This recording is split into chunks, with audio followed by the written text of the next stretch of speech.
शांति। ओम शांति। आज सतगुरुवार के दिन विशेष सर्व ब्राह्मण कुलभूषण तथा विशेष दिवस पर अपने प्यारे भारत देश के देशवासियों की याद प्यार लेके जैसे मैं वतन में पहुंची, आज वतन में भी बाबा अपने बच्चों का बहुत प्यार से स्वागत कर रहे थे। बाबा ने कहा, भारत बाप की ही जन्मभूमि है। बच्चे याद करते हैं, पहचानते नहीं हैं, लेकिन इस देश की महानता के कारण विश्व भी भारत का गुणगान करता है। तो ऐसे बच्चों को भी आज बाबा वतन में बुला करके उनको बहुत स्नेह भी दे रहे थे।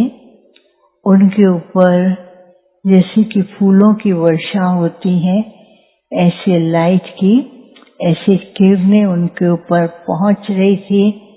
हर एक के पास एक ना एक वरदान पहुंच रहा था।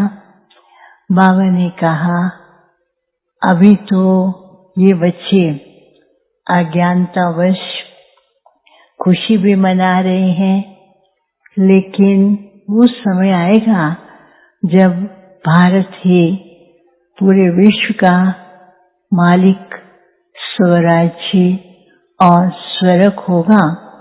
तो वो बाबा उन सबको प्यार भी कर रहे थे।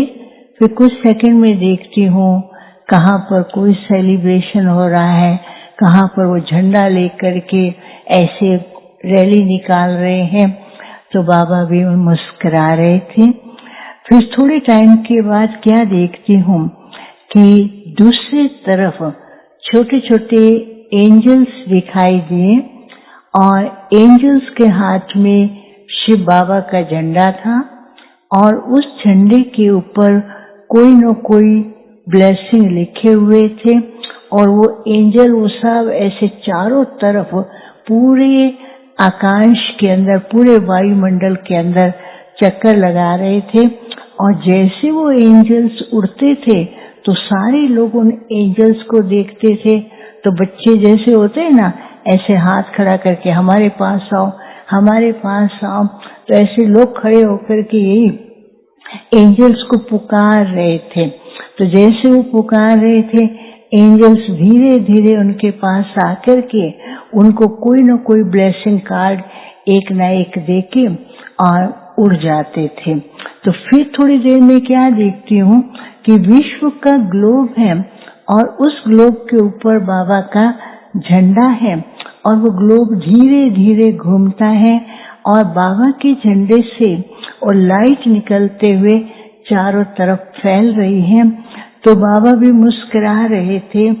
बाबा ने कहा, देखो बच्चों ने स्वाधीनता के लिए कितना त्याग और एक लगन से देश को स्वाधीन करने में अपनी मेहनत में सफल रहे। लेकिन अभी बच्चों को क्या करना है कि अपने स्वमान, अपने स्व अधिकारी और अधिकारी तख्त के ऊपर बैठ करके क्या पुरुषार्थ करना है, वो बाप देख रहे थे। तो बाबा ने कहा, देखो ये बच्चे जो हैं भविष्य राज अधिकारी तो हैं, लेकिन संगम युग के अंदर सर्व शक्तियों संपन्न अधिकारी आत्माएं हैं। लेकिन अभी तक भी कई बच्चे जो हैं, जो बाप ने अधिकार दिए हैं, जिस स्वरूप में टिकने के लिए कहा है, वो अभी कभी कभी किसी अधिकार के अंदर ठीक रहते हैं, कभी कभी किसी अधिकार को भूल जाते हैं और कभी कभी किसी अधिकार के उतराव चढ़ाव में ऊपर नीचे चक्कर लगाते रहते हैं। तो बाबा ने कहा अभी संगम के अंदर बच्चों को एक तो फरिश्ता स्वरूप धारण करके बाप का साक्षात्कार कराना है, फरिश्ता रूप बनकर के औरों के मनोकामनाएं उनको शक्तियों से और उनकी कामनाओं को पूर्ण करने और वरदान देने का कार्य बच्चे कर रहे हैं। लेकिन बाप देख रहे थे कई बच्चे कहाँ कहाँ पहुँचे फरिश्ते, और कोई कोई कोने ऐसे थे विश्व के जहाँ पहुँचे ही नहीं हैं। तो बाबा ने कहा विश्व का कोई भी कोना ऐसा ना रहे, चाहे छोटा हो या बड़ा हो, जहाँ पर ये फरिश्ते जाकर के उन्हें बाप का अनुभव कराएं और उनकी मनोकामनाएं पूर्ण करे, उनको वरदान दे। फिर जैसे बाबा देख रहे थे तो वो विश्व ग्लोब जो था वो घूम रहा है, लेकिन कहीं पर लाइट कम थी और कहीं पर लाइट थोड़ी ज्यादा थी और कहीं पर तो बिल्कुल डल था।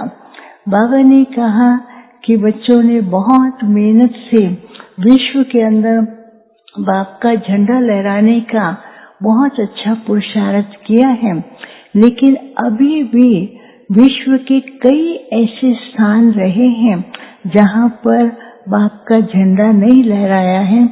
उसका कारण क्या है? बच्चे कभी कभी हद की बातों में आ जाते हैं। बेहद की स्मृति न होने के कारण तो वो बेहद के कार्य में नष्टो मोह होकर के और बेहद की वृत्ति और फ्राक दिल दूरादेशी होकर के एक ही स्थान पर सेवा करें, तो उन जो रहे हुए स्थान हैं वहाँ पर भी बाप का संदेश पहुँचेगा और बाप का झंडा लहराया जाएगा। फिर तो क्या हुआ, सब फरिश्तों के हाथ में शिव बाबा का झंडा था। वो झंडा लेकर के ऐसे सारे वातावरण के अंदर पूरे जैसे ऊपर से लेकर नीचे पूरे वायुमंडल के अंदर चक्कर लगाते थे। चारों ही तरफ गोल्डन रेस थी और वो गोल्डन रेस से उसके बीच में स्टार्स चमकते हुए दिखाई दे रहे थे, टिम टिम करते हुए, तो जैसे कि आकाश से सितारे चमक रहे हों, तो वो स्टार्स चमकते उसकी लाइट से चारों ही तरफ वातावरण सुंदर था। तो बाबा ने कहा अभी बच्चों को विशेष देश मना रहा है और उसके साथ साथ सूक्ष्म सहयोग बच्चों को विश्व परिवर्तन, भारत को स्वर्ग बनाने की जो सेवा करनी है, तो बच्चों को एक तो बेहद की वृत्ति, दूरादेशी, और बाप ने जो कार्य दिया है कि फरिश्ता बनकर के सारे विश्व के अंदर साकाश फैलाएं, और जिस जिस स्थान पर अभी तक साकाश नहीं पहुंचा है तो वहां पर बच्चों को ऐसे वाइब्रेशन भेज करके बाप की प्रत्यक्षता का अनुभव कराना है, क्योंकि विश्व की हर आत्मा को अधिकार है बाप से अपना जन्म सिद्ध अधिकार लेने का, चाहे मुक्ति का चाहे जीवन मुक्ति का। तो बाबा ने कहा अभी वो समय लाना है कि हर एक के मुख से ये निकले, यही मेरा बाप है, यही बाप है जिसको हम ढूंढ रहे हैं, मेरा बाप है, मेरा ही सब कुछ है, ऐसा बाप के साथ का अनुभव करें। फिर बाबा को भोग स्वीकार कराया। बाबा ने फिर सबको इमर्ज करते हुए भोग स्वीकार करते हुए बाबा ने हर एक के हाथ में एक ऐसा तिरंगा दिया। तिरंगे के अंदर जैसे चक्र में था ना, चक्र के अंदर क्या लगा हुआ था, स्वदर्शन चक्रधारी। और बाबा ने कहा त्रिमूर्ति स्वरूप होकर के अपने त्रिमूर्ति कार्य के आधार से अधिकारी बनकर के बाप को प्रत्यक्ष करने वाले फरिश्ता स्वरूप बने। तो सब बच्चे वो झंडा लेकर के फरिश्ते बन करके चारों तरफ उड़ते हुए दिखाई दे रहे थे। फिर बाबा ने सबको याद दिया और जिनके भोग थे उन सबको भी बाबा ने मर्ज करके याद दिया। ओम शांति।